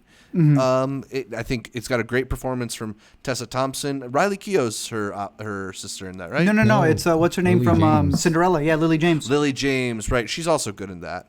But I just think the ideas are so much more like volatile and alive. They're like it's a live wire of a movie. Ingrid Goes West. You know, Yep. It feels more dangerous. I like Ingrid Goes West a lot. Sorry, Fernando. I'd also go Ingrid Goes West, and I'll speak more to it later. But I truly believe that's a movie in what it encompasses we'll still be referring to back a lot. Little Woods kind of has that same effect we were just talking with Clemency, and where Nia DaCosta, I cannot wait for her to cover Candyman, because now you're giving her more of a budget. It's one of those movies where it's like, yo, you got something. Exactly, and I think Little Woods is better than I can't wait to see your next film. It's like, this one is really good. But yeah. I also can't wait to see your next film when they give you more of a budget, more to work with. But she works her actors and actresses very well in this movie. Tessa Thompson does a great job. Lily James does a great job. And I think that you're going to be seeing, because we did see another one, it's covering a lot of opioid epidemics. Yeah. And I think it was The Evening Hours, right? That Sundance had as well. There's going to be a lot of these, and I wonder if at the end of the 5 years, right, when we look back on all of the opioid ones that we're covering all the opioid movies that are covering the epidemic. Yeah. I do think Little Woods will be at the top half, but it's not going to be when you go, yo, that social media movie, what you got? It's not going to be in the same place where Ingrid gets put in for its respective category, so I might have to go Ingrid, but I can't wait to see Candyman and the rest of her work. Continuing with Palm Springs versus Border. I like Palm Springs a lot. I think it's a really fun movie. I think it's so charming. I do think that this will be a big deal once it's out. Border. Interesting. But Fernando hasn't seen Palm Springs. I haven't seen Palm Springs, but you give him I mean, that's the disadvantage Palm Springs have. That is the only disadvantage it has. You're going Border? Yeah, I'm going Border. All right, let's give our goodbyes to Palm Springs. Yeah, the Sundance movies will have to live to fight another day. The record breaker gone from this bracket. Hey, it's a great cast: Andy Samberg and Kristen Minnelli. And I think one question: do you think kids will refer to these movies as the Palm Springs? They're Palm Springing it. Do you think it has that potential? I saw people talking about like the classic '90s movies on Twitter today. So yeah, I mean, isn't Groundhog that Days, crazy? It's gonna be ancient to a new generation. That's insane to me. It's crazy. Yeah. Revenge versus Loose. Ooh. I mean, you said a lot of nice things about Revenge, but I think we're all going loose here. Yeah. Yeah. Pretty easy. The Lodge versus Monsters and Men. We are all just kind of mixed on The Lodge, I believe. So it's got to go. Monsters and Men is definitely a superior film to that. And then finally, Three Identical Strangers versus Monos. I had mentioned I'm not super high on Monos, although I think it's a beautifully shot film. And I am riveted by Three Identical Strangers. I mean, I feel like that's a documentary that not only did I recommend to a lot of people, but like that's a movie that a lot of people take up your recommendation for once you tell them the plot. I go Three Identical Strangers here. What about you, Art? Three Identical Strangers, I really like how they play on the narrative and they make you believe one thing, even if you know the story, and then they go, right. "Oh, why were you looking here, you idiot?" It's like, well, it has a great rug pull. Yeah. And it still Fernando, works. You want to say any final words? Final words for Monos? Yeah, I would have gone Monos. I think it's the story that it tells isn't like widely known. I mean, same thing with Three Identical Strangers, but I think it casts a very interesting light on like the whole Colombian, and this happens all over the world, but the way that they take like young kids and like throw them into war, and yeah, I think it's super riveting and one of the most beautiful films that came out last year.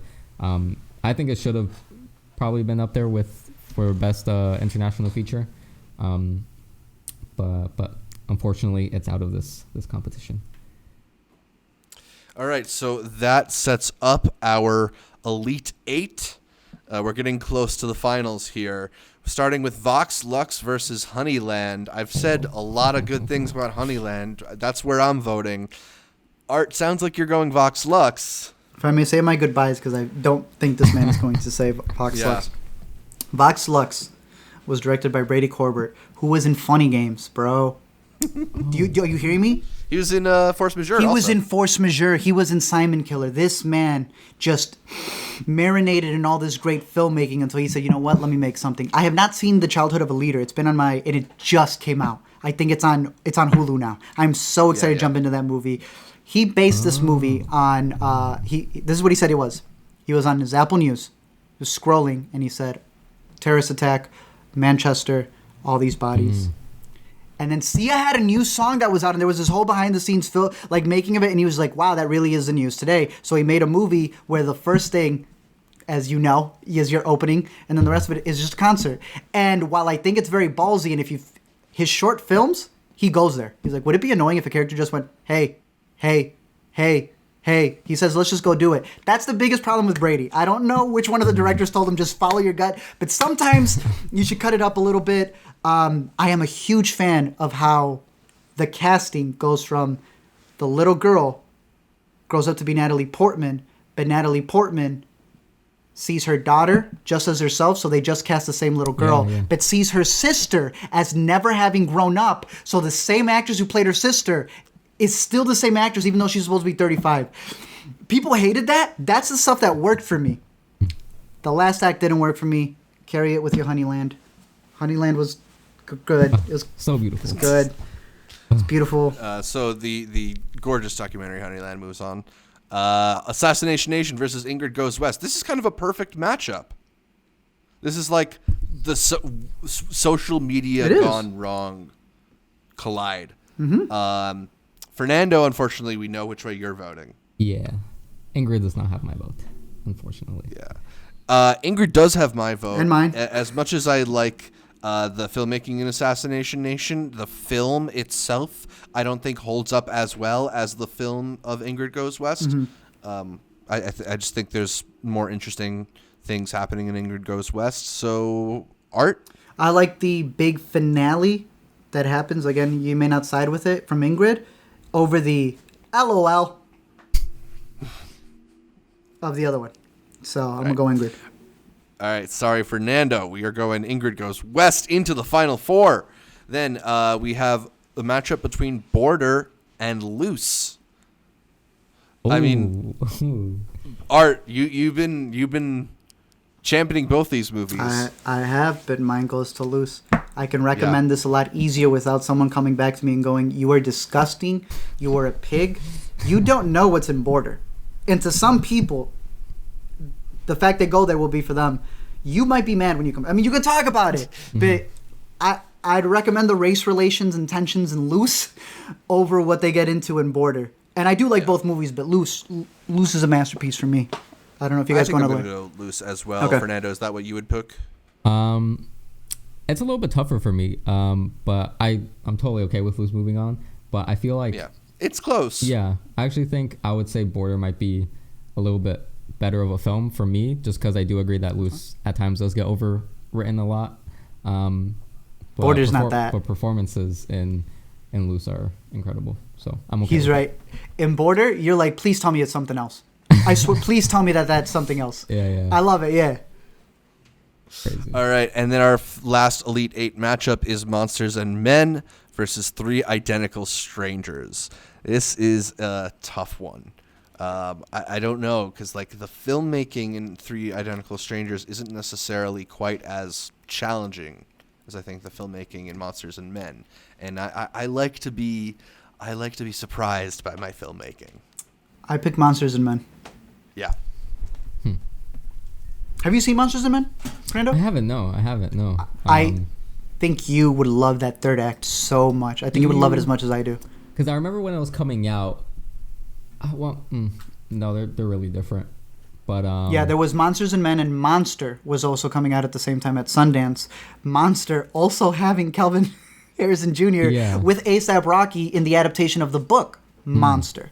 Now they've changed the name of it, and Monsters and Men got a digital release, but the other one, Monster, has not yet. And now they're changing the name because Nas is even in the other one. Difference here is that Monsters and Men is an original story, whereas Monster was an adaptation of a book that works a lot better as an adaptation of a book. Because when you see it as a movie, the techniques don't work as well. Yeah, Monsters and Men was just one of those movies that like kind of evaded me the year it came out because it was like smaller. It was small, indie, and it wasn't getting like hype anywhere outside of like the festival. So I was like, oh. Yeah, it was one of those indie movies that seemed to kind of fall by the wayside. Yeah. There's a lot of stuff that came out. It's definitely worth it, and this is a director to look forward to. Like, invest in this man. He's good. Cool. Yeah, his next movie sounds very exciting too. So keep Ronaldo Marcus Green in mind. We are going to keep him in mind. Thanks for your service, Three Identical Strangers. We are on to the final four. The best neon movies not named Portrait of a Lady on Fire or Parasite. And it's actually funny because I do feel like none of these movies really... I don't know if any of these movies are ones that I'd put above Portrait of a Lady on Fire. Maybe Honeyland. None. Well, the reason we took out Portrait and Parasite was because that's a 2-hour video to argue in and of itself. We didn't do that video. This is, to talk about all of the other movies. So I really do like the four we came up with. Yeah. Let's see. So let's start it off with Honeyland versus Ingrid Goes West. Honeyland is a really amazing documentary. And I just think that it's one of those documentaries that for me, you watch it and you could convince yourself it's a narrative movie. Just it moves with That's that how you same pitched it to me. pace. It has that same type of care given to all of its shots. I do really, really love Ingrid Goes West, but I think I gotta go Honeyland. I would go Ingrid Goes West. Fernando. Obviously, you guys know where I'm going. Honeyland is just... You get your revenge I on do. Ingrid Goes West at last. Honeyland You got to deal the killing blow. was I'm pretty sure it was my favorite doc last year that I saw, and I saw a fair amount. Just the way that they shot it is like so mind-boggling to me because they went to like this super remote place in Macedonia, found this lady, like convinced her somehow to like let them follow her around, and were able to capture some moments that I was like, that had to be like scripted, Right. Like I was like, there's no other way that they capture that. They filmed over 3 years, and now actually recently their news came out that the filmmakers behind it are now working on other projects too, which is incredible by me because I want to see whatever they do. Yeah. They were the way that we were joking about them making up awards for Josephine Decker at Sundance this year. They were making up awards to give to Honeyland last year. It's a really great documentary. Yeah. All right, so sorry, Ingrid Goes West. Sorry, Caitlin. My girlfriend loves this movie, but we are putting Honeyland in the finals, and it'll face either Loose or Monsters and Men. Art, this feels like a terrible dilemma for you. I know you're champion of both of these movies. Loose. My goodbye to Monsters and Men is the director on, and I've said this story before, Saturday night, midnight. That dude was there supporting Blind Spotting.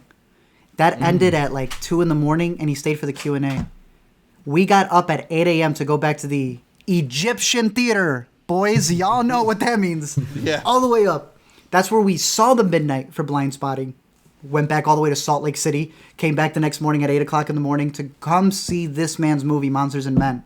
He was up the night before and still got up in the morning and went to the wait list line to let everybody know he was going to try his hardest to get everybody in.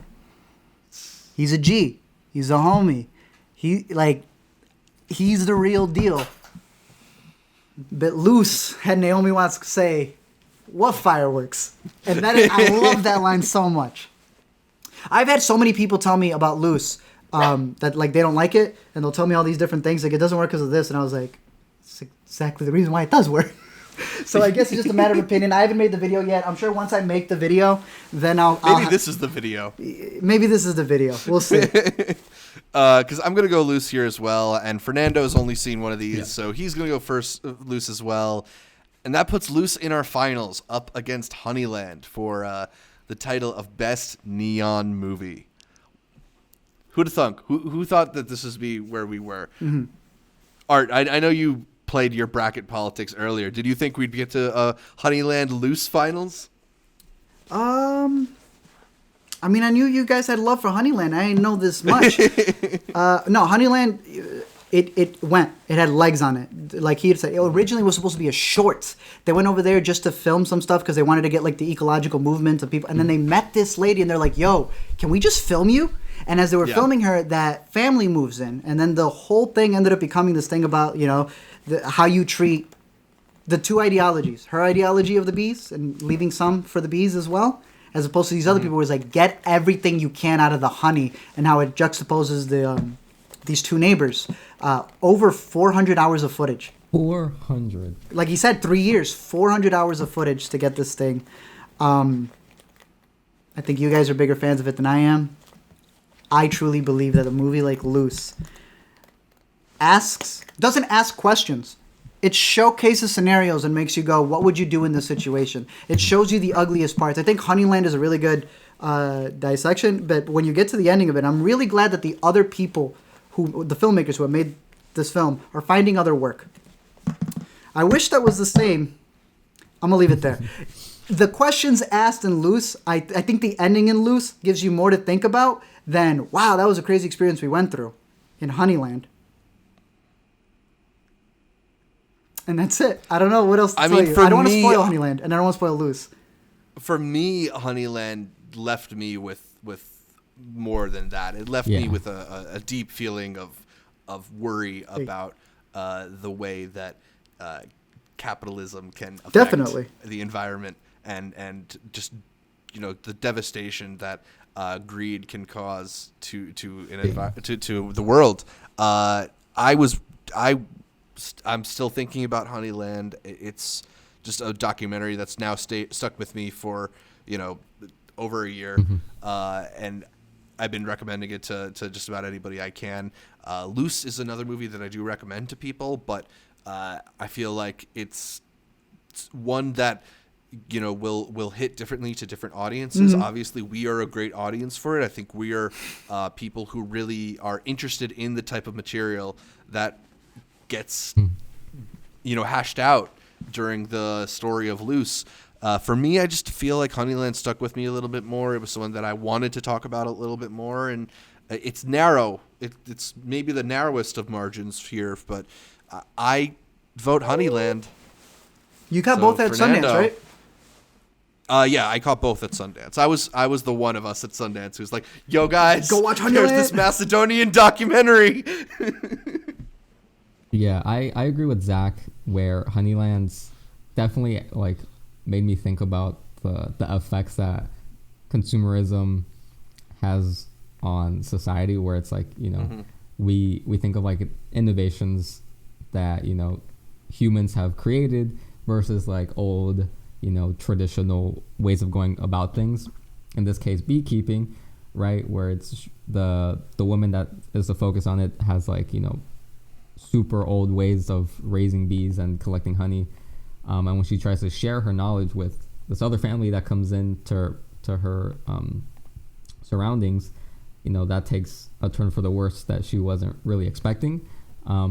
Plus, the whole aspect of greed, where we as humans are we tend to try to trust people when we first meet them, right? She unfortunately fell to their greed, and I think it asked a lot of interesting questions too, but I do agree that Loose also asks a lot of interesting questions, or like you said, paint scenarios and asks us to put ourselves in that position and be like, what would we do in that case? But I'm gonna have to go with Honeyland. Yeah, I mean, look, Honeyland is a great documentary. I'm hoping more people can check it out. Maybe they haven't checked it out by the time they're watching this video, and this will be their inspiration. Hey, it's on Hulu. No excuses. There's a lot of good Neon releases, and we're excited to see what else they put out in future years, because clearly they've got great taste. We just read off 32 interesting movies, some that maybe were less successful to us, but some that in the first round, all of them are really interesting. Yeah. Some that didn't make our first round, but might be your finalists. Like, that's the best part about these. Some of these you may have not heard of. We eliminated I, Tonya in the first round. What's up? We eliminated I, Tonya in the first round. We eliminated Parasite and Portrait before we started. But no, Honeyland definitely, like, shout out to it. It's on Hulu for you to watch. This thing got not just international. Yeah, it got documentary, but then it got international. At Sundance, it had won cinematography. Yeah. Mm-hmm. Like, you get, like, cinematography. There's a crazy behind the scenes to it that I would highly recommend. I really enjoyed the behind the scenes more than the movie itself. But nonetheless, any of these movies and the fact that they have a sponsorship, not really a sponsorship, but a partnership with Hulu, you have the ability to watch a lot of these movies. I'm pretty sure Clemency will go on there. The ones that we had mentioned from Sundance that we caught, I'm sure Shirley will be going on there along with Palm Springs. So it's going to be really Monsters interesting. Men is on there. It's going to be really interesting to see how they grow. I personally, I don't want to speak for the both of you, but I think you guys agree with me. I'm leaning more on the Neon camp than I am A24 these past couple of years. I really like how they promote their movies, and just their whole, A24 is all about the memes, but Neon's looking to make a movement. A24 is going to try and have a comeback, though. We got Minari and Zola around the corner. So and they're fantastic, yeah. That's a matchup we'll have to take on in the future, maybe. Because we've already done our A24 bracket, although that one's a little bit out of date. But thanks for joining us for this one. Let us know in the comments section down below what movie would have won your Neon bracket. And remember, we eliminated Portrait and Parasite.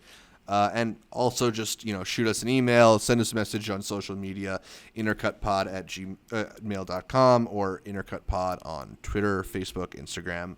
We're going to get to the new to see and give you our picks for the week, what movies you should watch over the weekend. Art, let me start it with you. What is your pick for the week? The only ones that I have for you to go see in theaters at this moment, if you are healthy enough to leave the house, Invisible Man. I think it is a fantastic film that really uses your imagination and the flip that they do on this character to not follow the Invisible Man, but the person who they're actually, tormenting. That is a fantastic film. Definitely go out in theaters to go see that one if you have the chance. If not, stay home and watch season 4 or any of the ones previous to it on HBO of High Maintenance. What a fantastic series. I had mentioned Amazon's Modern Love and how every single streaming service has, Netflix got Easy, but HBO has a show called High Maintenance. Sure, it's about a weed dealer, but it's much more than that. It's a fantastic, almost like an anthology type show. They're on season 4, I believe it is their final series, and it's really good. Zach put me onto it, and it's funny because every single time I've started a season in a different part of the country, and I was supposed to start season 4 in Austin, but I get to see a season here at home, the final one. But yeah, it's really good. It's very, very good. So that's my pick to go out, and my pick to stay in. Yeah, episode 2 of season 4 was one of their great ones. It really took me aback. And I was rewatching 3. I loved that episode. Season 3 is really good. It's just a really good show. And, coincidentally, season 4 has got this thing going on where he's adopting a dog. We both just adopted dogs not too long ago. Bro, when I tell you, yes. And he's trying to, get around, but he's like, I can't go inside without the dog. Can I bring the dog in? As you can hear right now. So that's been pretty funny. But, yeah, what do y'all pick for the week? Fernando, you got anything?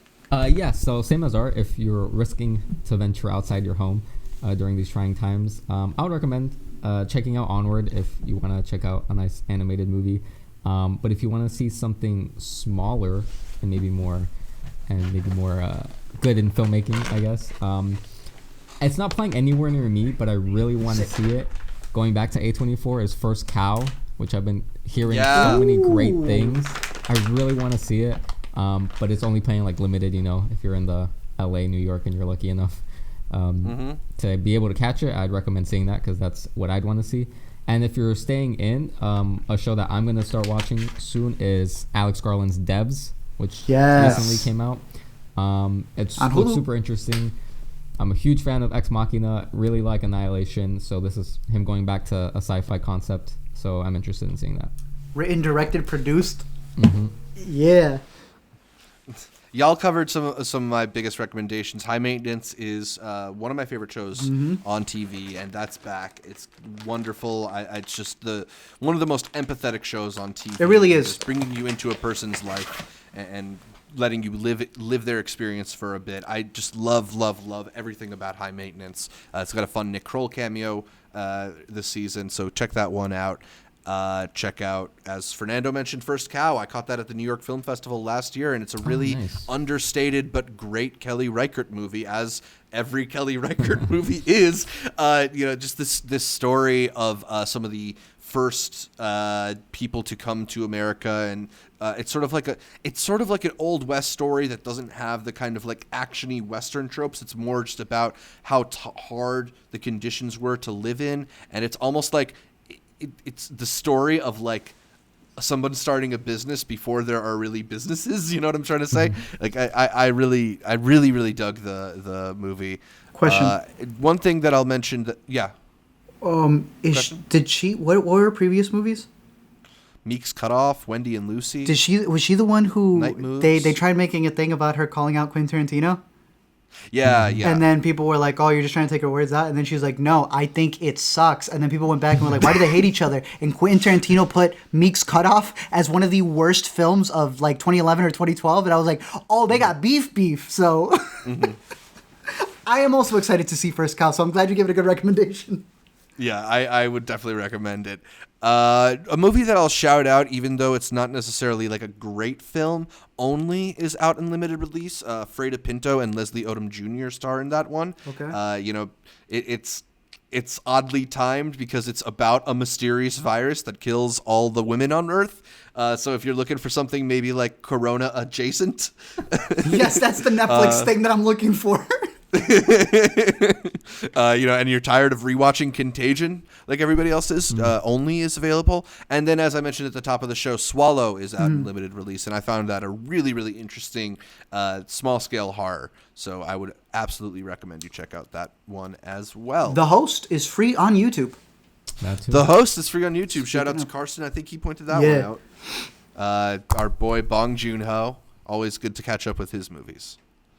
All right, but I think that's about all for this week's show. Catch more from me, Zach Shevich, by following me on Twitter, Instagram, and Letterboxd at ZShevich. That's at ZSHV as in COVID 19 ICH. And check out my YouTube channel, youtube.com/multiplex show. Art, where can people catch more from you?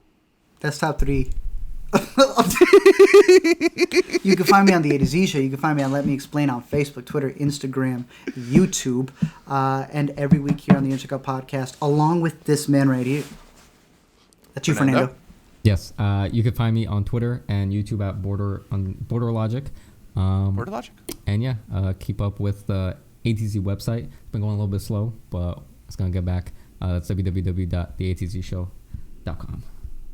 All right, and you can listen to every episode of the Intercut Podcast on iTunes, on SoundCloud, on Spotify, on your favorite podcast or whatever that is. I like Overcast. And make sure you're subscribed not just to the audio feed, but the video feed as well on youtube.com/intercutpod, where you can catch our bright, smiling faces as we break down the latest in entertainment. Find new episodes of Intercut every Friday, and please leave us a comment, like the videos. Consider heading over to iTunes to give us a 5-star review. It's been a couple weeks since we got a 5-star review.